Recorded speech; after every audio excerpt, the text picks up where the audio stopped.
Sound Resound Sound our our stories. stories. Yeay. Happy New Year guys. Yo, selamat tahun baru semua. Udah Kalau lama pas banget udah buset.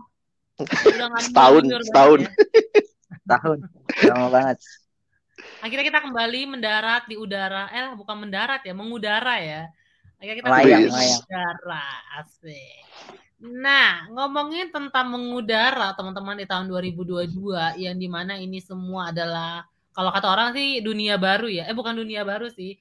Hal-hal itu banyak hal-hal yang baru. Betul? Ya nggak sih? Oke, Gitu ya? betul. Omikron baru. Ada yang bilang pingin Omikron. punya resolusi baru, pingin resolusinya tuh banyak, pingin ke KP Kodia, apa sih namanya guys? Kapadokia, Nah itulah Kapadokia. maksud gue ya kan. Turki. Ada yang pingin punya liburan, ada yang pingin ini itu, pokoknya banyak banget deh resolusinya di tahun 2022. Tapi ada nggak sih teman-teman bikin resolusi tentang gue pingin bahagia nih gitu di tahun 2022. Bang Alex ada nggak resolusinya? Iya dan tidak dulu. Resolusi tahun 2022 ditulis gue pingin bahagia gitu. Nggak khusus sih kayak gitu. Sih gue nggak ada resolusian kayaknya. Oke, kalau Bang Alex nggak dibikin tuh resolusinya gue pingin bahagia. Kalau Eres bikin ya Nas? Dalam isi resolusi lo. Nggak nulis pingin bahagia ya, tapi resolusinya itu dibuat tujuannya untuk bahagia sih. Gitu. Oke. Ada beberapa resolusi tujuannya itu pasti untuk bahagia. Oke, jadi kalau Ernest, kalau Bang Alex lebih tepatnya nggak bikin resolusi karena kayaknya belum tentu kecapean juga ya Bang ya. Ya lu tahu aja gitu. Kalau Ernest lebih ke arah gue nggak bikin soalnya gue bikin tapi tujuannya untuk bikin Ernest bahagia. Nah ngomongin tentang bahagia teman-teman, kira-kira apa sih yang bisa bikin teman-teman bahagia? Kira-kira nih, karena nih ya menurut research sih, nggak research juga, lebay juga.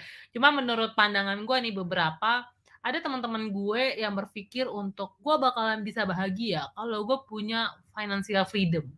Kalau gue bisa ngebahagiain orang-orang di sekitar gue. Kalau gue bisa punya saham berlembar-lembar yang fundamentalnya tuh bagus. Atau enggak kalau gue bisa liburan foya-foya, pokoknya ketika gue mau tinggal gue jentingin jari langsung dapat gitu. Gue pingin bisa bahagia kalau gue udah nikah atau gue punya anak. Nah, itu kan sebenarnya kebahagiaan orang masing-masing beda-beda emang sih. Nah, cuma menurut teman-teman apa sih yang bisa bikin Bang Alex bahagia, Ernest bahagia, atau gue gitu bahagia? Mau siapa duluan nih? Ernest lah yang udah nulis. Nulis apa gua? Udah nulis resolusi biar bahagia toh. Oh iya benar. Oh iya ya, benar. Bahagia ya kalau dibilang bahagia pasti setiap orang ada banyak cara ya, tergantung apa yang dia cari di dalam kehidupannya atau tergantung menurut gua sih ya, nightmare-nya juga gitu, misalnya kayak atau mimpi buruknya juga. Ada orang-orang yang tadi Novi bilang tuh, gue akan bahagia kalau punya financial freedom. Jangan-jangan mimpi buruknya dia adalah dia nggak bisa hidup dengan finansial yang sederhana gitu ya, ataupun juga finansial yang menengah ke bawah kayak gitu. Ada juga yang mungkin gue akan bahagia kalau gue menikah. Nah mungkin ketakutannya adalah sebenarnya nggak menikah gitu, hidup dengan sendirian gitu. Kesepian ya. Nggak punya teman di masa tua, iya kesepian. Nah itu gue jadi ngelihat seperti itu sih. Jadi kalau dibilang bahagia, jadi kayaknya nggak bisa lepas juga tuh dari ketakutan kita.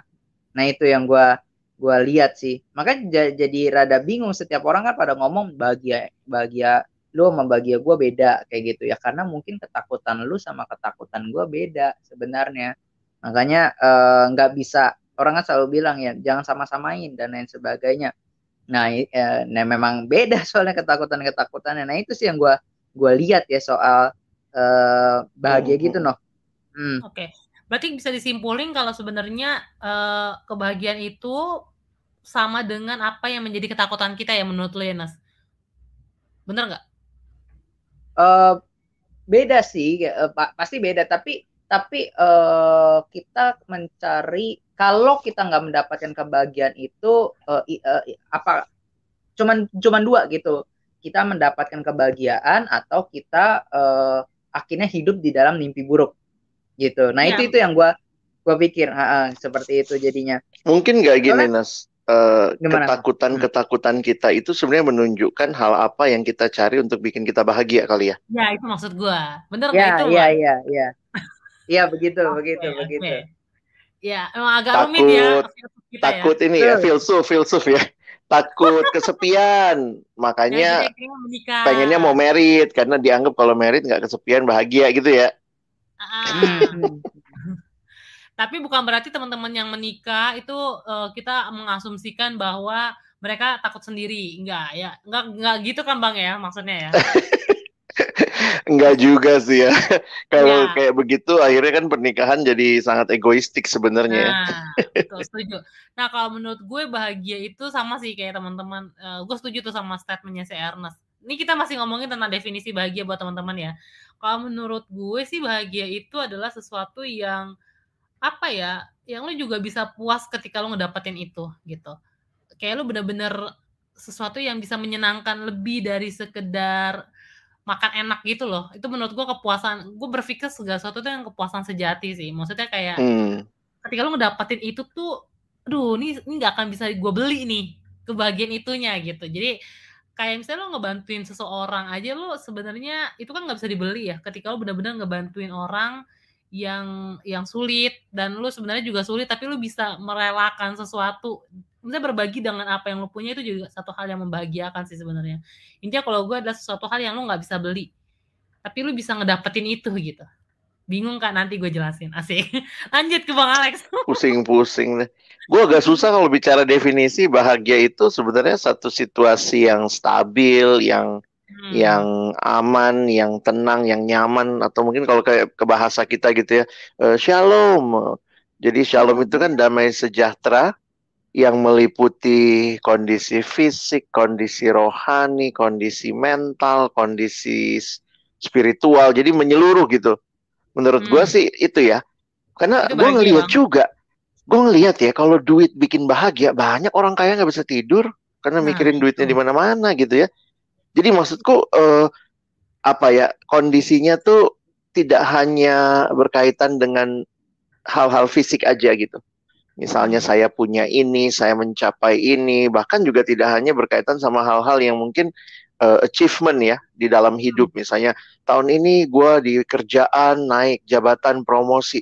Ada orang begitu dapat promosi jadi ketakutan. Jadi Kalau nggak ya itu siap ya maksud Bang. gue, iya nggak siap. Terus ternyata waktu dia dapat promosi temennya enggak, dia didongkel-dongkel dari bawah, dicari-cariin kesalahannya. Jadi sebenarnya bahagia itu adalah kondisi yang seluruh aspek yang kita jalani dalam hidup itu berada dalam kondisi yang Stabil. seharusnya lah stabil. Kira-kira gitu ya kalau yang gue bayangin sih. Oke. Nah, kalau ngomongin itu kan definisi ya. Walaupun sebenarnya kita agak sulit untuk ngomongin definisi bahagia. Setiap orang emang beda-beda dan definisi bahagia juga agak absurd sebenarnya. Nah, kalau misalnya menurut teman-teman apa sih yang bisa buat kalian itu ngerasa bahagia? Kalau gue dulu udah jawab. Kalau gue tadi gue sempet ngobrol sama Bang Alex, terus Bang Alex bilang, "Buset, bahagia lu simpel amat," gitu. Iya, emang gue anaknya sereceh itu ya. Tapi itu sulit rupanya teman-teman. Gue ngomong sama Bang Alex, apa sih yang bisa bikin gue bahagia? Pada akhirnya gue berpikir ketika gue bisa hidup di dalam Tuhan sih. Itu kelihatannya kayak so rohani banget lu gitu. Tapi di sedikit pengalaman sih. Dulu waktu gue kecil, enggak lah ya, remaja dewasa lah ya. Gue sempat berpikir kalau gue bisa liburan ke negara itu, ke satu negara, gue pasti bakal bahagia. Nah itu dulu tuh, dan waktu gue kerja, gue fokusnya akan pergi ke tempat itu. Dan singkat cerita, gue emang sengaja ulang tahun, gue ngerayain ulang tahun gue sama temen gue pergi ke luar negeri, ke negara itu, dan gue seneng gitu. Gue seneng, tapi seneng aja gitu, kayak achievement-nya dapet lah ya. Tapi gue tidak mendapatkan kebahagiaan ketika gue bisa hidup di dalam Tuhan gitu. Maksudnya ketika gue kayak ngerasa tetap aja sih ada yang kurang gitu. Nah, tapi ketika gue bisa hidup di dalam Tuhan, ketika gue tahu apa yang Tuhan mau untuk gue lakukan, ketika gue tahu Tuhan nyuruh gue ngapain, walaupun kadang-kadang suka, ya ampun Tuhan kok perjalanannya gini, tapi in the end itu gue tetap bisa ngerasain penyertaan dan kebahagiaan yang tadi gue bilang gitu, yang nggak bisa gue beli. Intinya sih gitu. Ya itulah kebahagiaan buat gue. Buat teman-teman gimana? Ernest, Bang Alex? Gue suka ini, menarik dengar kata-kata orang kan, kalau orang tuh ngomong gini, bahagia itu sederhana. Kalau Iya, memang bahagia itu sederhana, harusnya semua orang udah bahagia gitu ya. Kalau harusnya memang ya. bahagia itu sederhana, kenapa ada orang tuh yang udah kaya kayak gitu ya, udah punya segalanya, udah tenar, tapi masih terus mencari kayak gitu ya, seolah-olah nggak bahagia seperti itu. Nah itu yang kadang-kadang sebuah apa ya, ironi iya kayak gitu, tapi juga kayak paradoks juga kali ya kayak gitu, yang seperti itu. Sederhana, bahagia itu sederhana tapi gua kejar terus sampai sampai gua mati kayak gitu, dan sampai mati pun kadang belum dapat jadi sederhana atau enggak. Nah gue jadi ngelihat ada kebahagiaan kecil kayak gitu, dan ada kebahagiaan yang ultimate gitu, yang harus dimiliki kayak gitu, yang paling besar, yang dimana akhirnya ketika orang nggak mendapatkan hal itu terus dicari kayak gitu. Tapi ada lagi kebahagiaan kecil, kayak ngelihat senyum orang kayak gitu, ngelihat anak kucing main kayak gitu, ataupun juga nongkrong kayak gitu ya di warung kopi di waktu senja dan lain sebagainya, dan kita menyebutkan itu sebagai bahagia gitu ya. Bahagia itu sederhana. Nah itu yang menurut gue menarik sih. Kadang-kadang orang bisa bilang seperti itu, tapi di dalam hatinya gundah gulana gitu ya. Gundah gulana belum menemukan di mana sih kebahagiaan sejati tersebut ya gitu. Kalau ditanya definisi kebahagiaan apa sih kayak gitu. Nah itu yang memang rada sulit ya, karena itu kan sebuah memang sebuah situasi gitu ya. Memang tapi bukan situasi sih gitu. Bisa orang bahagia tapi situasinya menyeramkan kayak gitu ya. Situasinya tuh porak-poranda tapi bisa bahagia. Itu tuh lebih kepada apa ya?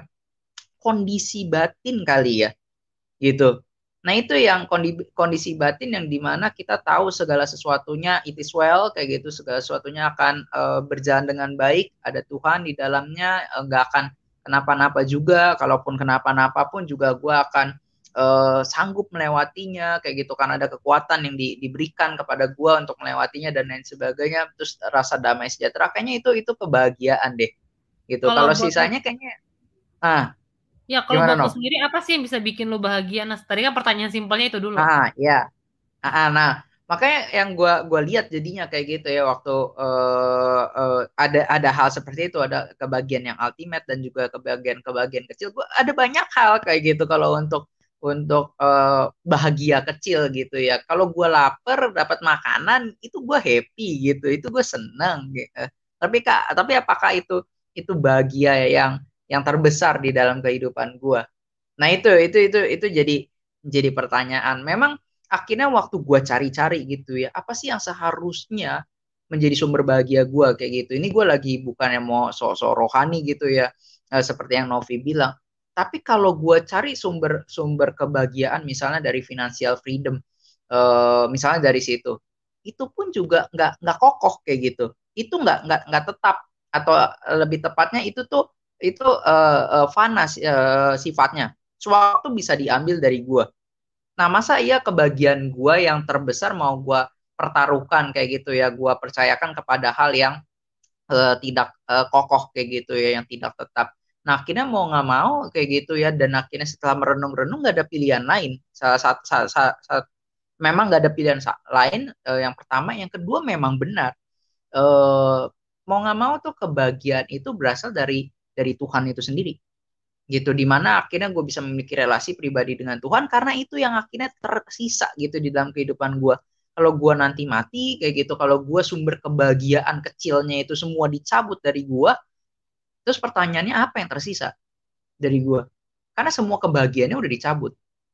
Nah satu-satunya yang kalau dalam kekristenan kayak gitu ya, di Roma 8 ya bang kayak gitu, yang dimana malaikat gak bisa nggak bisa mutusin kasih Tuhan, ketelanjangan, sakit kayak gitu, pedang dan lain sebagainya. Itu yang akan terus membekas, itu yang akan terus ada di dalam kehidupan gue. Nah itu sih jadinya ini ya apa yang ultimate. Meskipun betul kadang-kadang di dalam kehidupan gue cari kebahagiaan yang kecil-kecil itu kayak gitu. Tapi ketika akhirnya kebahagiaan kecil itu nggak terpuaskan, gue akan balik lagi sih ke kebahagiaan yang ultimate itu, karena gue udah diberikan kebahagiaan ultimate itu secara bukan cuma-cuma ya, anugerah kayak gitu diberikan yang oleh Tuhan. Nah itu sih jadinya. Jadi gue nggak perlu usaha lagi. Kalau orang bilang bahagia itu sederhana, Yesus tawarkan kebahagiaan itu. Nah kita kadang-kadang kita kerja keras kayak banting tulang kayak gitu untuk mendapatkan kebahagiaan itu, padahal yang selama ini terjadi adalah Yesus yang banting tulang supaya akhirnya kita bisa menikmati kebahagiaan yang dia tawarkan. Nah itu sih yang gue lihat sih ya, Nok ya, itu. Kalau dari Bang Alex sendiri gimana, Bang? Wah, gue mau tinggal amin aja ini ya. Tinggal amin gue nih. Enakan, Bang. Udah dua pandangan yang sangat baik gitu ya. Kalau gue coba merangkum, mungkin gue pakai sisi yang lain kali ya, untuk melihat bahwa sebenarnya kalau kita balik lagi tentang Tuhan, Tuhan itu yang menciptakan kita. Dan Tuhan itu sumber kebahagiaan. Dan Tuhan itu sejak awal menciptakan kita, dia mau kita bahagia. Nah itu yang kadang-kadang kita ngerasa nih ya, atau banyak orang merasa kalau ikut Tuhan, Tuhan tuh nggak mau kita bahagia. Kalau ikut Tuhan tuh kayaknya nggak bakal bahagia. Tuhan tuh kayaknya nyetopin kebahagiaan. Tuhan tuh anti sama kesenangan. Padahal Tuhan sumber sukacita, sumber kesenangan. Sehingga nanti kemudian kita mesti lihat ya, kalau betul Tuhan tahu Dia cipta untuk menikmati kebahagiaan, keindahan, keintiman dengan Dia selama-lamanya, maka sekarang kita jadinya mesti memahami begini. Berarti ada banyak hal dalam dunia ini yang Tuhan berikan untuk memuaskan kita. Tapi mungkin kalau pakai istilah Ernest tadi, itu kepuasan-kepuasan kecil yang bersyukur, misalnya lapar, ada makanan Tuhan berikan, ya itu waktu habis makan kan kenyang. Emang itu kepuasan, itu kebahagiaan. Jadi sesuai dengan kesempatan yang diberikan kepada kita, maka Tuhan juga memberikan apa yang kita butuhkan untuk supaya kita bahagia. Tapi di sisi lain kita tahu bahwa setelah manusia jatuh dalam dosa, maka kebahagiaan-kebahagiaan yang kecil itu pun bisa disalahgunakan. Yang harusnya membahagiakan kita, misalnya ya makan secukupnya, jadi makan rakus, lalu kemudian merasa bahwa makan itu ya dia bisa nikmatin banyak hal dengan kapasitas tubuh yang terbatas, sehingga akhirnya ya kebahagiaan itu menjadi sesuatu yang tidak pada tempatnya. Nah, tapi yang menarik tadi ya, kalau Ernest bilang soal ultimate kebahagiaan yang sejati gitu ya, kebahagiaan yang ultimate happiness. Maka aku ngelihatnya begini ya, benar kayak Novi bilang tadi, very simple. Ya, ultimate kebahagiaan itu di dalam Kristus. Nah, kenapa itu benar gitu ya, dalam pengalamanku melihat bahwa ketika Tuhan menciptakan kita, ternyata Tuhan menanamkan di hati kita akan keinginan untuk bisa mengalami kepuasan. Jadi sebenarnya Tuhan menciptakan kita itu dengan relasi yang kita akan alami. Ada dua hal nih, relasi yang memuaskan dan relasi yang kekal. Aku ulangi ya, relasi yang memuaskan dan relasi yang kekal. Contohnya apa? Bahwa kita tuh maunya makan, ya misalnya kita lagi pengen makan gitu ya, kita butuh sesuatu berelasi dengan makanan supaya kita kenyang, tapi habis kita kenyang, kita bisa lapar lagi. Nah, jadi ternyata Tuhan memberikan di dalam hati setiap kita keinginan untuk menikmati relasi yang sangat memuaskan dan yang membuat kita menikmati dalam kekekalan. Nah, relasi yang seperti ini itu tidak mungkin ditawarkan oleh dunia ciptaan. Karena itu semua yang kategorinya ciptaan nggak bisa memuaskan terus-menerus dan memuaskan secara kekal. Hanya Sang Pencipta yang bisa memuaskan kita terus-menerus dan kekal. Nah, tapi jangan mengatakan bahwa yang lain itu kepuasan-kepuasan itu enggak ada. Enggak ada. Tuhan ciptakan, tapi kepuasan-kepuasan itu setelah kita puas, besoknya cari lagi. Puas, besoknya cari lagi. Kayak makan ya, hari ini kenyang, habis makan, nanti lapar lagi. Nah, yang kita butuhkan dalam batin yang terdalam itu relasi yang kekal dan memuaskan terus-menerus. Nah, itu tuh hanya bisa didapat di dalam Kristus. Makanya kalau aku mencoba memformulasikan sedikit bahasa yang tadi Ernest bilang, hanya ketika kita telah menemukan kepuasan yang sejati di dalam pencipta kita, dalam hal ini Tuhan Yesus Kristus yang sudah datang ke dalam dunia, barulah sebenarnya kita pun bisa memaknai semua kepuasan-kepuasan kecil kita yang lain. Yang waktu kita menikmati dapat makanan, kita syukurnya sama siapa? Syukurnya sama Tuhan. Waktu kita bisa menikmati promosi jabatan, kita bisa menikmati karena habis promosi paling 1-2 minggu euforianya, terus pengen naik lagi, pengen naik lebih tinggi lagi. Tapi kita akan tetap bisa memaknai. Nah, bayangkan kalau kita nggak menemukan ultimate-nya itu, kepuasan sejatinya itu yang Novi bilang di dalam Tuhan, lalu kemudian kita pikir dengan naik jabatan kita senang. Nanti habis naik jabatan kosong lagi tuh. Nanti habis makan enak, kosong lagi tuh hati. Tapi kalau kita udah puas dengan Tuhan, maka kita yang bisa memaknai setiap kepuasan-kepuasan yang kita alami yang singkat-singkat dalam hidup yang sementara dan tidak kekal ini. Nah, kira-kira gitu sih. Jadi gue berharap mungkin, gimana Nov? Ya. Bisa dipahami? Kalau yang gue lihat akhirnya jadi kayak, lu mau bilang gini gak sih Bang? Intinya itu kita harus menikmati Allah dulu, sehingga ketika kita dapetin yang namanya kebahagiaan-kebahagiaan kecil, itu tuh jadi melengkapi doang. Bukan berarti ketika kita punya dapetin yang kecil-kecil ini, akhirnya kalau kita nggak puas sama yang, yaitu yang Allah itu sendiri, yang akhirnya utama. Jadi merasa ini gak sih, terlalu obses gitu, bukan ambisius gitu ya. Akhirnya kayak pingin meraup semuanya yang untuk memuaskan yang besar itu. Padahal yang besar itu ya hanya Allah sendiri, Sang Pencipta sendiri yang bisa menyenangkan gitu, ya nggak sih? Iya. Dan kita tuh seringkali ngerasa tujuan akhirnya tuh kepuasan kecil tadi. Itu kan bodoh banget. Makanya aku bilang, hanya kalau kita udah ketemu kepuasan yang besar, maka kepuasan-kepuasan kecil kita tuh jadi bermakna. Boleh nggak gue cerita ilustrasi? Gue sering pakai ilustrasi ini sih ya. Boleh. Pakai ini donat ya? Jadi bukan.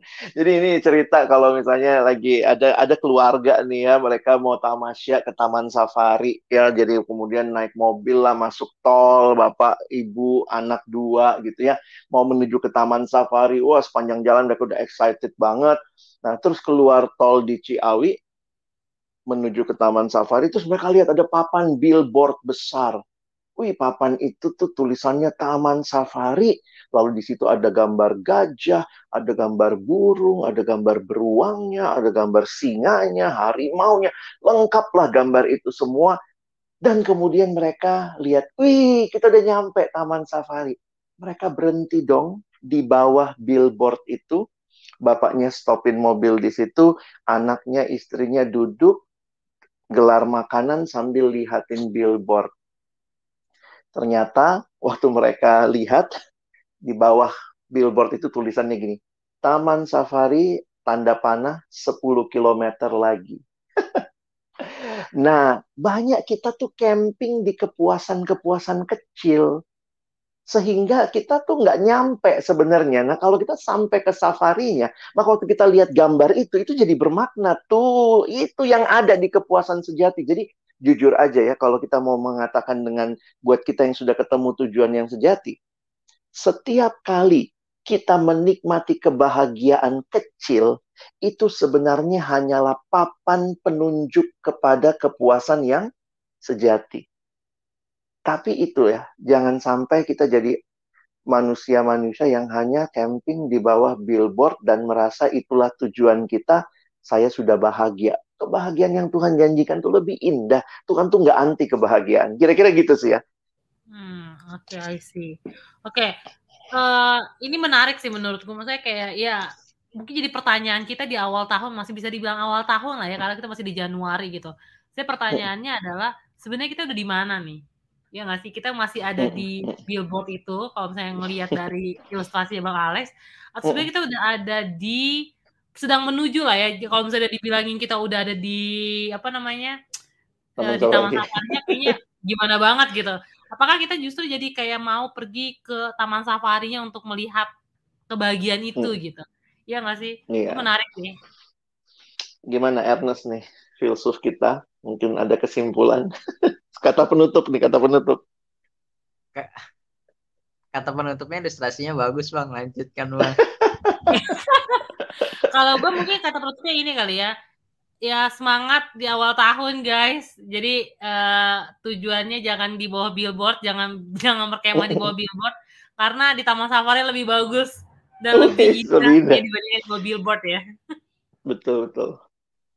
Ya mungkin akhirnya buat kita semua, teman-teman silakan setting your goal gitu ya tahun ini, dan mungkin kalau kamu mencapai itu kamu bisa merasakan kebahagiaan, tapi ingat kebahagiaan sejati sebenarnya jauh lebih indah ketika kita memang sudah seperti Novi bilang, simple sekali.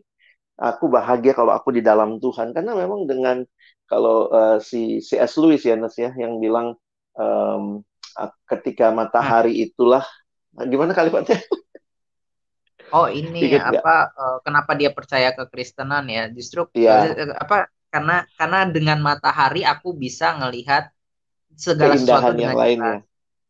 Iya, betul. Jadi dengan Yesus Kristus, dengan dia mempercayai Yesus Kristus dan kekristenan, dia bisa melihat segala sesuatunya dengan lebih jelas, posisinya tuh lebih ternyata ini tempatnya di sini, di sini kayak gitu. Kalau enggak kan kayak Bang Alex bilang, kita menyalahgunakan kayak gitu. Nah itu yang kita jadi bisa bahaya. memposisikan lah ya, ketika kita udah punya kebahagiaan sejati dari Allah, kita bisa memposisikan kebahagiaan ini tuh sampai di sini gitu. Jadi ya nggak berkemah di situ ya, nggak berkemah di pencapaian kita, benar. Jadi maksudnya itu juga nggak akan membuat kita jadi orang yang ambisius yang akhirnya jatuh dalam dosa nggak sih? Maksudnya kayak pingin ini ya, sampai akhirnya menghalalkan segala cara untuk kita doing something gitu untuk ngedapetin kebahagiaan itu. Nah, ngomongin tentang menjadi sampai ke situnya, kita akan bahas di next part ya Bang ya. Iya. Jangan dibocorin di sini. Jadi kita teman-teman berharap tetap stay tune, karena kita juga waktu mikirin tema ini juga ada hal-hal yang kita lihat di sekitar kita. Ini juga cerita teman-teman mungkin ya. Nah, kiranya apa yang kita dapat hari ini, kebahagiaan itu silahkan kita terus boleh berjalan dalam Tuhan sehingga kita bisa benar-benar memaknai dan tidak terlena dengan kebahagiaan kecil, tapi boleh menikmati dan akhirnya juga berbagi. Seperti itu, jadi nunjukin orang lain kepada kebahagiaan sejati dalam Kristus. Oke, jadi nantikan episode berikutnya yang Novi udah bocorin dikit tadi, dan kita senang banget bisa kumpul lagi sama teman-teman. Silakan kalau ada yang mau sumbang saran, mau sharing gitu ya.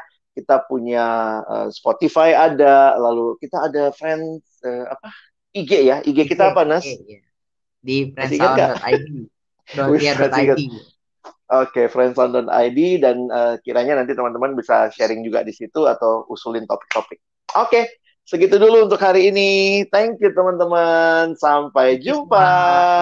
Bye.